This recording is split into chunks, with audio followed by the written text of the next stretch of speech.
Hello बच्चों, मैं Praveen Dubey Sardana institute में एक बार फिर से आपका स्वागत करता हूं। देखिए बच्चों, आज मैं आपके लिए लेकर आया हूं एमपी पुलिस आरक्षक 19 अगस्त 2017 के मॉर्निंग शिफ्ट के पेपर का सॉल्यूशन। तो आज हम 19 अगस्त 2017 के जो मॉर्निंग शिफ्ट में पेपर पूछा गया था उसका सॉल्यूशन करेंगे, ठीक है ना। इससे पहले हमने 19 अगस्त 2017 की इवनिंग शिफ्ट का जो पेपर था उसका सॉल्यूशन किया। अब देखिए, जो आगामी पेपर आपके आने वाले हैं उनके लिए ये बहुत महत्वपूर्ण है।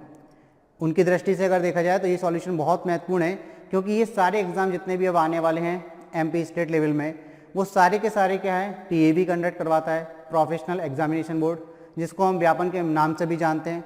तो अगर हम बात करें तो आगामी एग्जाम कौन कौन से हैं, तो अब आप कहेंगे सर एक तो कांस्टेबल का एग्जाम है। अभी कौन सा एग्जाम आना है? कांस्टेबल का एग्जाम। अभी जेल प्रहरी के फॉर्म आपके भर गए हैं, इसका भी एग्जाम आपका कंडक्ट होने वाला है। तो जेल प्रहरी के एग्जाम की बात करें तो अभी आपका जेल प्रहरी का एग्जाम है। इसके अलावा आपका लेबर इंस्पेक्टर का प्री नोटिफिकेशन आ गया है, तो लेबर इंस्पेक्टर का जो पेपर है वो भी होगा, ठीक है। वो भी कौन कंडक्ट कराएगा? पीएबी। इसमें लेबर इंस्पेक्टर है, फूड इंस्पेक्टर है, ड्रग इंस्पेक्टर है, तो ये तीनों की पोस्टें इसमें हैं, लेबर, फूड और ड्रग, ठीक है ना। तो ये सारे एग्जाम किसको कंडक्ट करवाने हैं? पीएबी को। अगर हम बात करें एसआई का एग्जाम, जब भी एसआई की वैकेंसी आएगी, नोटिफिकेशन आएगा, एग्जाम कंडक्ट होगा, तो वो भी कौन करवाएगा? आपका पीएबी करवाएगा। तो अब क्या होता है कि जब पेपर साइड होते हैं तो बनाना पीएबी को ही है, तो लगभग क्या होता है, डेटा चेंज करके आपके पास क्वेश्चन आ जाते हैं, या फिर आपको एक आइडिया मिल जाता है कि इस टाइप के क्वेश्चन पीएबी पूछता है। भाई आरक्षक में पूछे गए हैं तो क्वेश्चन तो रिपीट होते हैं, क्वेश्चन तो वही है, ठीक है ना, कहीं अलग से नहीं आ रहे हैं, थोड़ी लैंग्वेज बदल देते हैं, थोड़े कॉन्सेप्ट अगर बदल जाते हैं। तो हमारा जो सॉल्यूशन का तरीका रहता है वो आपने देखा भी है पहले पेपर में, कि हम अगर हम एक क्वेश्चन को उठाते हैं तो उसकी जितनी पॉसिबिलिटी उसमें बन सकती है कि आगामी पेपर में आपसे क्या पूछ सकते हैं, हम उसको भी डिस्कस करते हैं, और साथ में उससे रिलेटेड जो सारी चीज़ें होती हैं वो सारी चीज़ें हम डिस्कस कर लेते हैं। तो एक पेपर के डिस्कशन में हम कम से कम 5 या 6 चीज़ें सीख लेते हैं एक पेपर में, वो भी एक क्वेश्चन की बात करें तो, ठीक है ना। तो ये बहुत महत्वपूर्ण है। सॉल्यूशन देखिए और इससे आप एक आइडिया लीजिए कि किस टाइप के क्वेश्चन है पीएबी पूछता है, तो लगभग उस टाइप के क्वेश्चन आप करते चलिए। साथ में एक आइडिया और मिल जाता है कि भाई टाइम एंड वर्क से कितने क्वेश्चन पूछे गए, टाइम एंड वर्क का वेटेज कितना था, ठीक है, वर्क एंड वेजेस का वेटेज कितना था, टाइम डिस्टेंस स्पीड यानी कि समय चाल दूरी से कितने क्वेश्चन पूछे गए, लाभ हानि के कितने क्वेश्चन आए, प्रतिशत के कितने क्वेश्चन आए, चक्रवृद्धि व्यास साधारण व्यास से कितने क्वेश्चन आए, आयु के कितने क्वेश्चन आए, ज्योमेट्री से, ट्रिग्नोमेट्री से, मेंसुरेशन से कितने क्वेश्चन आए, स्टैटिक्स से कितने क्वेश्चन आए। तो इस टाइप का हमें पेपर लगाने से आइडिया आ जाता है, और फिर किस लेवल के क्वेश्चन आए। तो प्रीवियस ईयर के पेपर लगाना बहुत महत्वपूर्ण है, बहुत ज़्यादा हमारी प्रिपरेशन की एक लेवल तैयार हो जाता है इससे, ठीक है ना।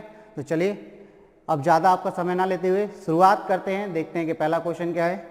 तो अगर हम पहले क्वेश्चन की यहाँ बात करें तो आपको दिया है 5 से विभाजित होने वाली 3 अंकों की कितनी संख्या है। मतलब आपको 3 अंकों की वो सारी संख्याएं बतानी है जो 5 से विभाजित होती हैं।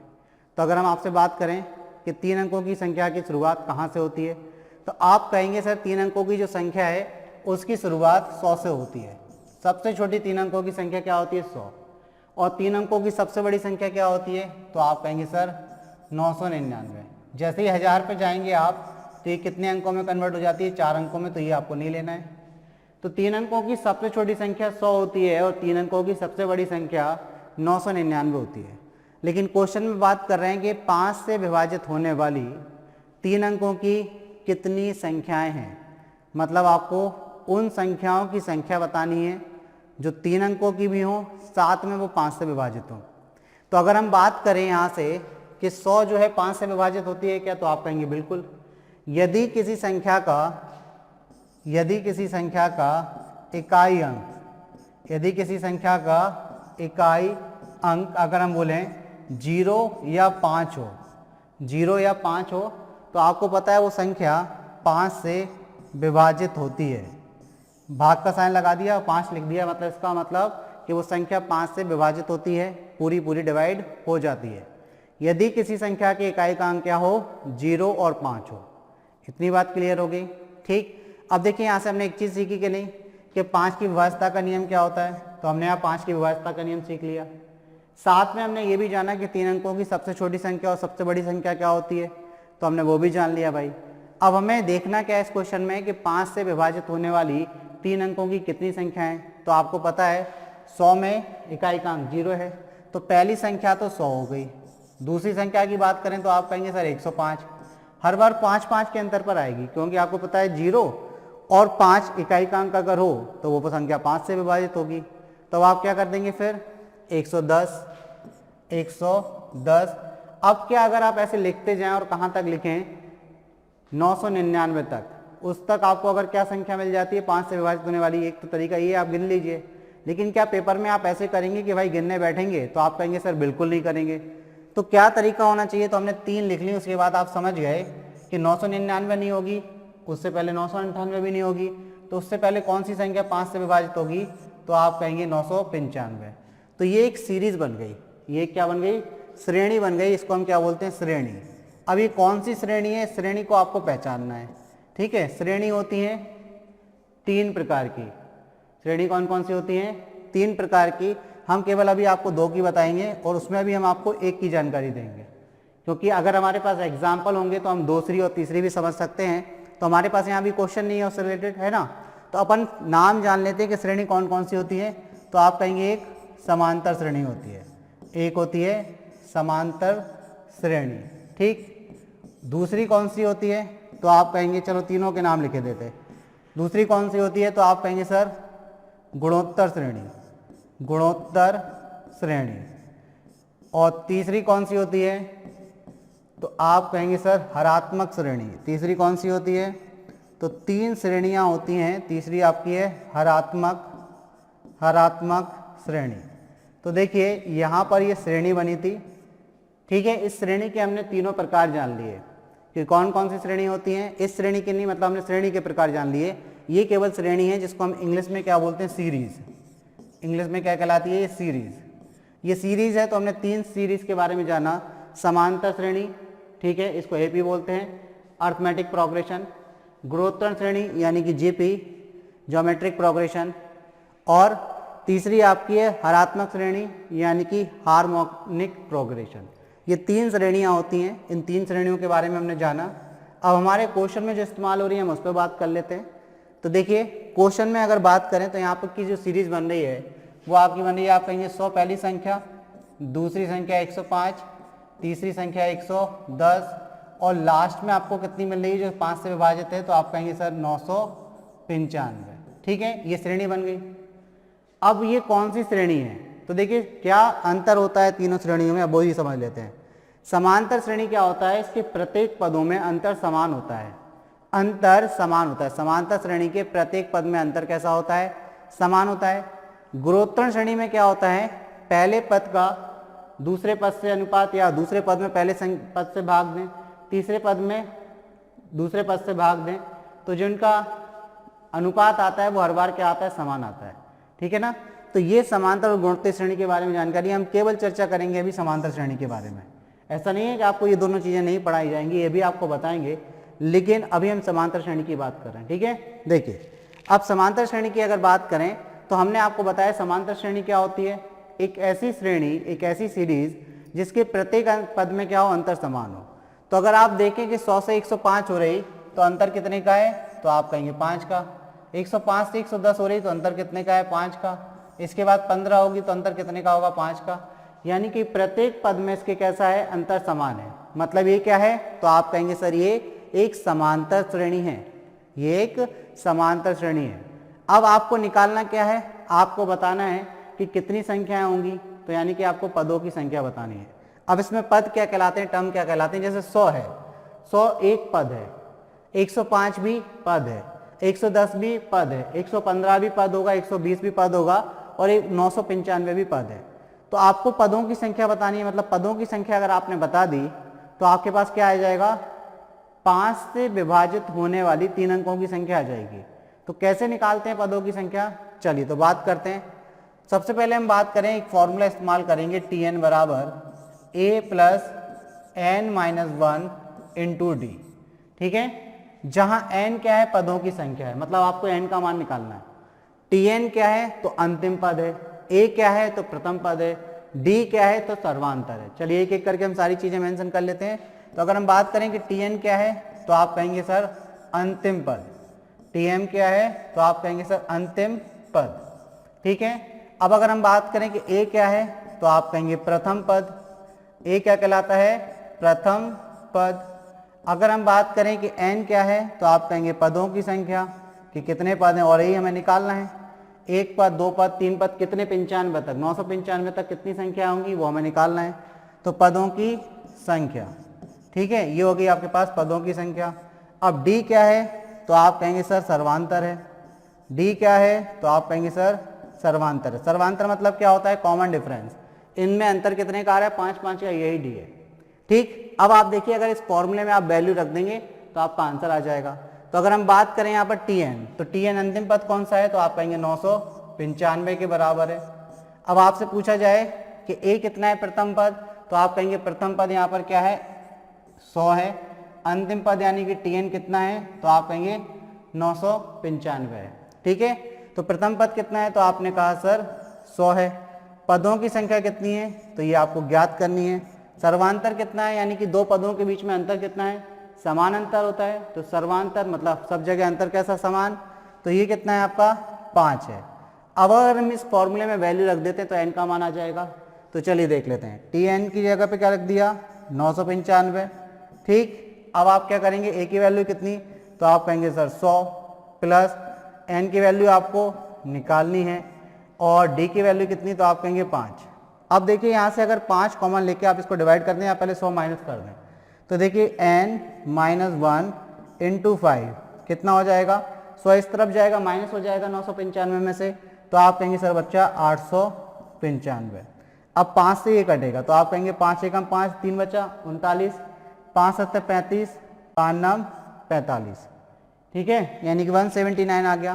तो आप कहेंगे कि आपके पास जो वैल्यू आई किसकी? n माइनस 1 की जो वैल्यू आई 179 आई। कितनी? 179। तो n की वैल्यू कितनी हो जाएगी, तो आप कहेंगे 180। ये इस तरफ जाएगा तो 180। अब देखिए आपका ऑप्शन कौन सा है, तो ऑप्शन आपको दिया है 180, यानी कि टोटल कितनी? 180 संख्याएं होंगी। टोटल कितनी संख्या होंगी? 180 संख्याएं होंगी। क्लियर हो गई बात? आप कहेंगे बिल्कुल समझ में आ गई सर, कोई दिक्कत नहीं है। अब देखिए ये तो तरीका हो गया फॉर्मूले के माध्यम से। अब कुछ फॉर्मूले इसमें और होते हैं समांतर श्रेणी में, उसको समझ लेते हैं। जैसे हम बोले Sn, तो Sn क्या होता है? पदों का योग। Sn बराबर होता है n/2। मतलब अगर आपके पास ये श्रेणी दी है 100, 105, 110 और कहाँ तक?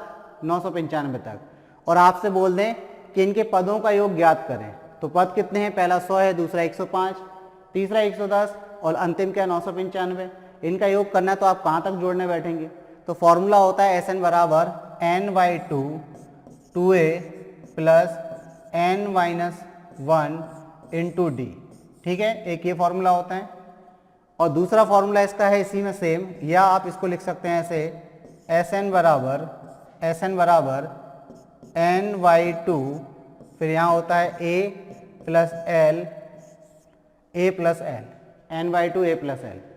ठीक है ना? तो आप समझिए इसमें सारी चीज़ें कह दो, आपको पता है a प्रथम पद है, n पदों की संख्या है, d सर्वांतर है, तो सारी वही चीज़ें हैं।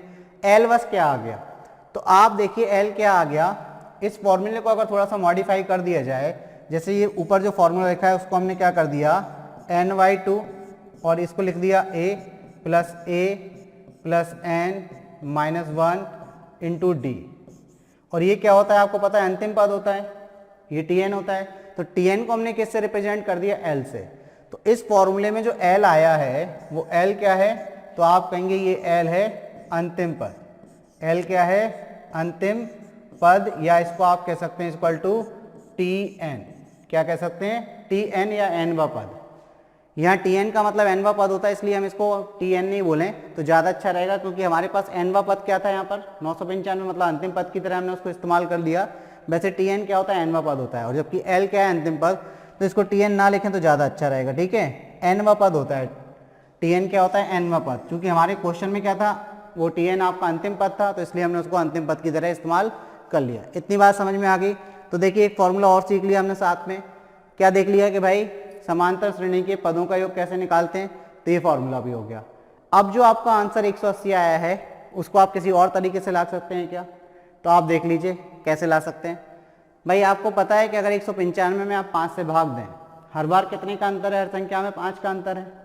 अब 5 के अंतर पर संख्याएं अगर हैं तो आप बताइए कैसे काउंट करना चाहेंगे आप। 5 के अंतर पर संख्या है तो अगर 195 में से आप किसको माइनस कर दें, 100 को माइनस कर दें तो आप कहेंगे कितना आएगा, तो आप कहेंगे सर 895 आएगा। और इसको आप किससे भाग देते हैं, 5 से, तो देखिए कितना आएगा, 5 एकम 5, ठीक, 5 एकम 5 आ गया। और क्या हो गया भाई, 3 बचा, 5 सत्ते 35 और 5 नाम 45, 179, 179 है। आप डायरेक्ट बता रहे हैं आपको, बिना फॉर्मूले के आपको अगर करना हो तो देखिए अब क्या हो गया 179, लेकिन आपने क्या कर दिया, 100 हटा दी, तो मतलब एक संख्या आपने हटा दी, तो इसमें एक और जोड़ दीजिए, एक और जोड़ देंगे तो आंसर कितना हो गया, 180 हो गया। मतलब आप बिना फॉर्मूले की सहायता से भी इस क्वेश्चन को सॉल्व कर सकते हैं। क्या किया हमने उसके लिए भाई, तो हमने क्या किया, अंतिम पद में से प्रथम पद को हटा दिया तो 895 बचा। और आपको पता है ये हर पद कितने के अंतर पर है, तो आप कहेंगे हर एक पद में 5 का अंतर है, तो आप 5 से भाग लगा दीजिए। 5 से आपने भाग लगाया तो कितना बचा, 179, तो यानी कि आपने 100 हटाई थी, यानी कि 100 हटाने के बाद टोटल कितने पद हो रहे हैं, 179 हो रहे हैं। अब आपने 100 के लिए एक वैल्यू और जोड़ दी, भाई 100 भी तो 5 से विभाजित होती है, तो आपका आंसर हो गया 180। अगर इस श्रेणी को हम चेंज कर दें और आपको क्वेश्चन ऐसे दे दें, अगर हम इस श्रेणी को चेंज कर दें और आपको क्वेश्चन कुछ ऐसे दे दें, हम बोल दें 3 फिर 6 फिर 9, फिर यहाँ पर हमने लिख दिया एक कोई 3 का मल्टीप्लर 3 6 9, ये पूरा एक मल्टीपल लिख दिया 369 तक। मतलब हमने एक समांतर श्रेणी दी आपको, कहाँ से लेकर 3 6 9 और 369 तक।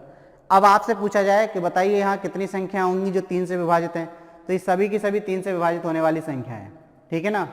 अगर हम आपसे ये बोल दें कि 369 तक 3 से विभाजित होने वाली संख्याओं की संख्या ज्ञात करें, तो आप या तो श्रेणी ऐसे लिखेंगे, या फिर हम आपसे पूछ लें कि 3 6 9 से लेकर 369 तक पदों की संख्या कितनी होगी।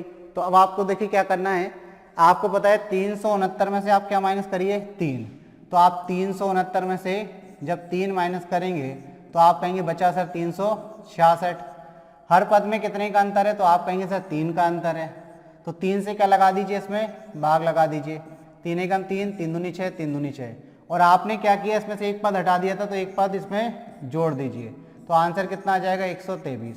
ठीक है, आंसर कितना आ जाएगा, 123, बिना फॉर्मूले के। हमने फॉर्मूले से भी समझा, बिना फॉर्मूले के आपके आंसर आ जाएगा। अब आप फॉर्मूले में रख के देख लीजिए, अगर हम फॉर्मूले में बात करें तो Tn यानी कि आप कहेंगे 369 आपका Tn वा पद है, यानी कि अंतिम पद है, तो Tn आपने अंतिम पद ले लिया, ठीक है। अब Tn अंतिम पद लेने के बाद अब आप क्या करेंगे, वैल्यू रखेंगे, ठीक है। अब देखिए यहाँ पर a की वैल्यू कितनी है, a की वैल्यू प्रथम पद आप कहेंगे 3 प्लस n की वैल्यू आपको निकालनी है 1 × 3 हो जाएगा कि नहीं। अब आप देखिए क्या करेंगे, पहले 3 माइनस होगा तो आप कहेंगे सर 366 बचा, और बराबर में कितना n माइनस प्लस नहीं n माइनस, तो यहाँ पर कर दीजिए क्या आप n माइनस, तो चलिए भाई कर दिया हमने n माइनस 1 × 3, 3 से ये कैंसिल हुआ, 3 1 जा 3 2 जा 3 2 जा इक्वल टू क्या n माइनस 1, तो n की वैल्यू कितनी आ गई 122 प्लस 1 यानी कि 123, 122 प्लस 1 123। देखिए कितने आसानी से आंसर आया, फॉर्मूले से ही किया ना, ये फॉर्मूले से किया और डायरेक्ट किया था, तो फॉर्मूले से समझना जरूरी था, एक कंक्लूजन निकाल लिया। अब इस तरीके की जब भी आपसे सीरीज पूछी जाए तो आप बहुत आसानी से कर लेंगे कि अंतिम पद में से प्रथम पद को घटा दीजिए, उनके बीच में कितने का अंतर है उससे भाग लगा दीजिए, भाग लगाने के बाद जो रिजल्ट आएगा उसमें केवल आपको एक जोड़ना है। क्लियर होगी बात।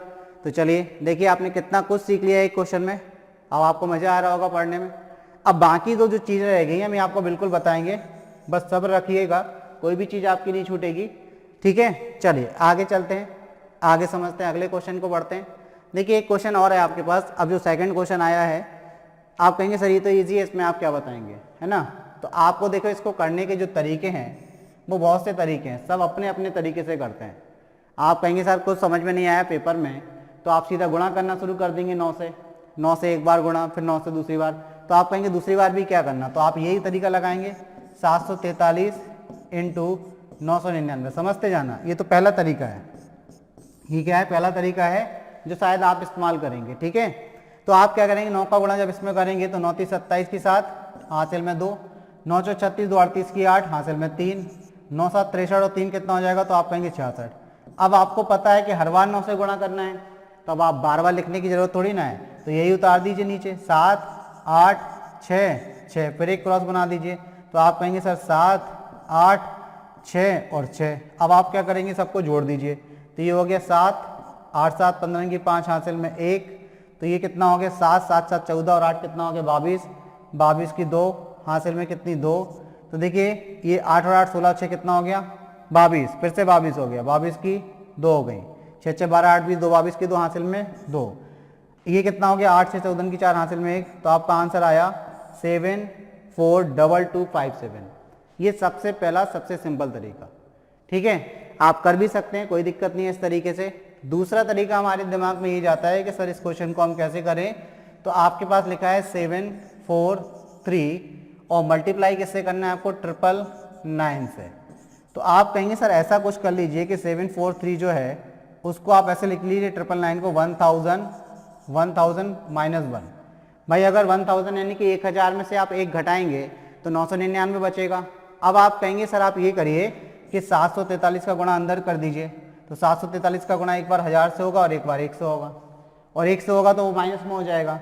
तो आप कहेंगे सर ये हो गया 743 और इस पे आगे 3 जीरो लगा दीजिए, और माइनस का कितना आएगा 743, मतलब आप इसमें से 743 माइनस कर दीजिए, ठीक है। तो 10 में से 3 जाएगा तो आप कहेंगे सर 7, 10 में से 5 जाएगा तो आप कहेंगे सर 5, 8 जाएगा 10 में से तो आप कहेंगे 2, 3 में से 1 जाएगा तो आप कहेंगे 2, और फिर आप ये कितना बचा 4 और ये 7। तो आपका आंसर कितना आ गया 742257। देखिए आंसर वही आया, तरीका दूसरा हो गया। अब हम आपसे कहें कि आपको इतना भी समय नहीं लगाना है तो देखिए बहुत अच्छी बात हो जाएगी।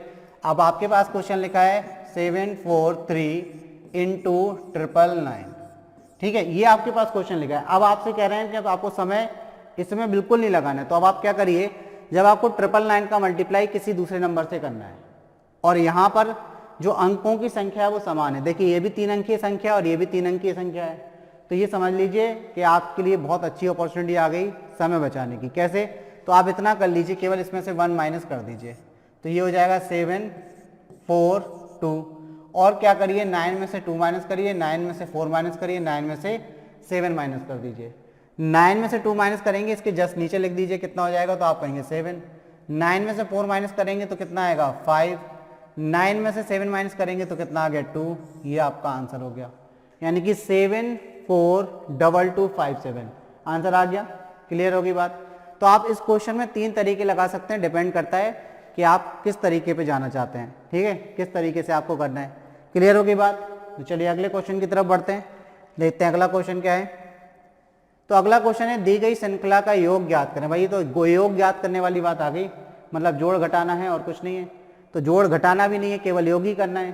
तो आप कैसे करेंगे, ध्यान रखना, हमेशा इकाई के अंक से चेक करना। अब यहाँ पे सबसे अच्छी बात क्या है कि 2 संख्याओं के इकाई अंक अलग हैं, बल्कि हम ये कहते हैं कि 2 के समान है 2 के अलग हैं। अगर यहाँ इकाई अंक और चेंज हो जाता तो मतलब ये समझ लो ये बच्चों जैसा काम हो जाता, केवल इकाई के अंक से आपका क्वेश्चन सॉल्व हो जाता। हम वो भी बताएंगे कैसे। तो देखिए सबसे पहले अगर हम इकाई का अंक जोड़ना शुरू करें तो इसका इकाई का अंक 1, इसका 7 तो 8 हो गया। 8 में 9 जोड़ेंगे तो आप कहेंगे 17, 17 में 3 जोड़ेंगे तो आप कहेंगे 20, 20 में 1 जोड़ेंगे तो आप कहेंगे 21, 21 में 7 जोड़ेंगे तो आप कहेंगे कितना 28, 28 में 9 जोड़ेंगे तो आप कहेंगे 37, 37 में 3 जोड़ेंगे तो आप कहेंगे 40।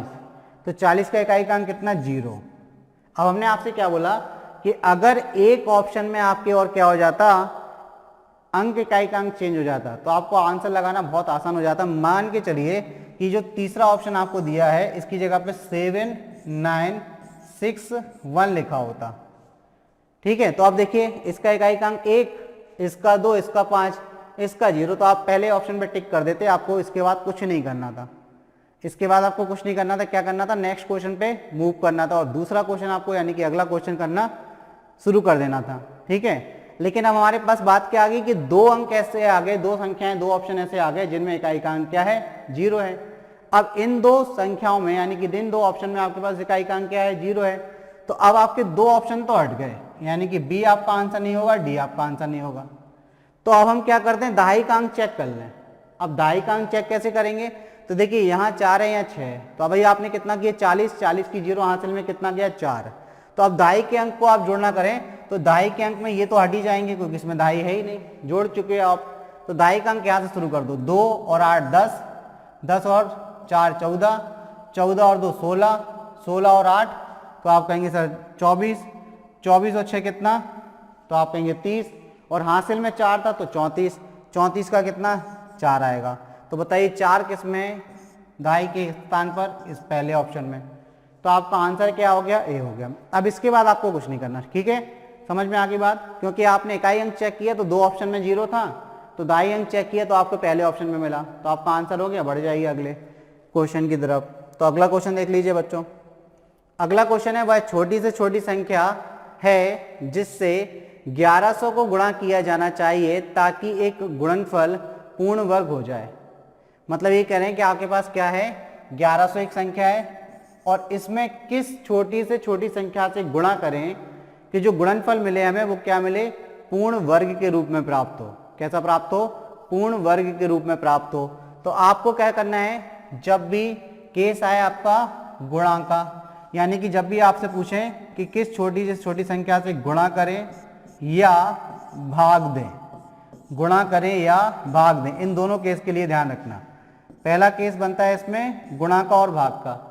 तो अगर आपके पास क्वेश्चन आता है कि दी गई संख्या में किस छोटी से छोटी संख्या से गुणा करें या भाग दें कि संख्या पूर्ण वर्ग बन जाए या गुणनफल पूर्ण वर्ग बन जाए, तो इस केस में आपको कौन सा मेथड लगाना है, अभाज्य गुणनखंड विधि।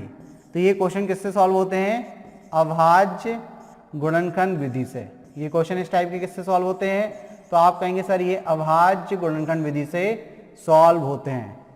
लेकिन अगर आपसे पूछ लेते कि दी गई संख्या में कौन सी छोटी से छोटी संख्या जोड़ी जाए या घटाई जाए, कौन सी छोटी से छोटी संख्या जोड़ी जाए या घटाई जाए कि योगफल या अंतर, भाई जोड़ेंगे तो एक फल मिलेगा और घटाएंगे तो अंतर मिलेगा, तो योग और अंतर आपका पूर्ण वर्ग बन जाए। तो जब जोड़ने या घटाने का बोलेंगे, जब जोड़ने का या घटाने का बोलेंगे क्वेश्चन में, तो आपको फिर कौन सी विधि लगानी है, तो आपको निकालनी है भाग विधि। भाग विधि, लेकिन किसकी, वर्गमूल निकालने की भाग विधि। तो फिर आपको वर्गमूल निकालने की जो भाग विधि होती है, वर्गमूल निकालने की जो भाग विधि होती है, कि भाग विधि का प्रयोग करना है, भाग विधि का उपयोग या प्रयोग करना है, भाग विधि इस्तेमाल करनी है, ठीक है, ध्यान रखना। इसके अलावा आपसे क्वेश्चन नहीं बनेगा, ध्यान रखना। इसके अलावा आपके पेपर में कोई अलग से क्वेश्चन नहीं आएगा। एक तो गुणा और भाग का पूछते हैं, तो जब गुणा करने का या भाग करने का पूछेंगे तो आपको अभाज्य गुणनखंड विधि से करना है, और जब जोड़ने या घटाने का बोलेंगे तो आपको वर्गमूल निकालने की भाग विधि का इस्तेमाल करना है, ठीक है, ये बात क्लियर हो गई। चलिए, तो अभी हमसे क्या पूछा है, वो कौन सी छोटी से छोटी संख्या है जिसको आप 1100 से गुणा करें तो ये क्या बन जाए, पूर्ण वर्ग बन जाए। अब पूर्ण वर्ग की बात और कर लेते हैं कि पूर्ण वर्ग का मतलब क्या होता है। तो चलिए यहाँ पर पूर्ण वर्ग की बात और कर लेते हैं। पूर्ण वर्ग का मतलब क्या होता है, ऐसी संख्या जिसका वर्गमूल निकल जाता है। जैसे हम बोलें 16 का वर्गमूल, तो आप कहेंगे सर 4 होता है। अगर हम आपसे बोलें 25 का वर्गमूल, तो आप कहेंगे सर 5 होता है। अगर हम आपसे बोलें 64 का वर्गमूल, तो आप कहेंगे सर 8 होता है। तो यहाँ हम कह सकते हैं कि 16, 25 और 64 ये पूर्ण वर्ग संख्याएं हैं, क्योंकि इनका वर्गमूल निकल आता है। तो वो संख्याएं जिनका वर्गमूल आप निकाल लेते हैं, जिनका वर्गमूल निकल आता है, वो पूर्ण वर्ग संख्याएं कहलाती हैं। अब हम बात करते हैं कि 1100 में किस छोटी से छोटी संख्या से गुणा करें कि ये क्या हो जाए, पूर्ण वर्ग बन जाए। तो इसके अभाज्य गुणनखंड करते हैं। तो अभाज्य गुणनखंड करने का तरीका ये है, सबसे पहले किससे भाग दें, तो आप कहेंगे सर 2 से भाग दीजिए, 2 5 10, 2 5 10 0, ठीक है। फिर 2 से भाग दीजिए, 2 दूनी 4, 2 सत्ते 14, 2 5 10। फिर आप कहेंगे सर 5 से भाग दीजिए, तो 5 25, 5 25। फिर आप कहेंगे सर 5 से भाग दीजिए, तो 5 से 11 बार भाग चला गया, 11 से 1 बार। अब देखिए पूर्ण वर्ग की कंडीशन क्या रहती है। पूर्ण वर्ग में आपने देखा होगा संख्याओं के जोड़े बनते हैं, जोड़े बनते हैं तो एक जोड़ा क्या, जोड़े में से एक संख्या बाहर आ जाती है। तो अगर इसको आपको पूर्ण वर्ग बनाना है तो देखिए यहाँ तो एक जोड़ा बन गया 2 का, यहाँ 5 का एक जोड़ा बन गया, लेकिन यहाँ 11 का जोड़ा नहीं बन रहा, यानी कि आपको इस संख्या में किससे गुणा करना पड़ेगा, 11 से। अगर आप 1100 में 11 से गुणा कर देंगे तो ये पूर्ण वर्ग बन जाएगी, यानी कि वो छोटी से छोटी संख्या क्या है, 11 है। तो आपका आंसर क्या हो जाएगा, तो आप कहेंगे सर आंसर 11 है। किस ऑप्शन में दिया है, तो आप कहेंगे ऑप्शन ए। तो ऑप्शन ए आपका क्या हो गया, आंसर। क्लियर है, आई होप आपको बात समझ में आई होगी। तो चलिए बढ़ते हैं अगले क्वेश्चन की तरफ, देखते हैं अगला क्वेश्चन क्या है।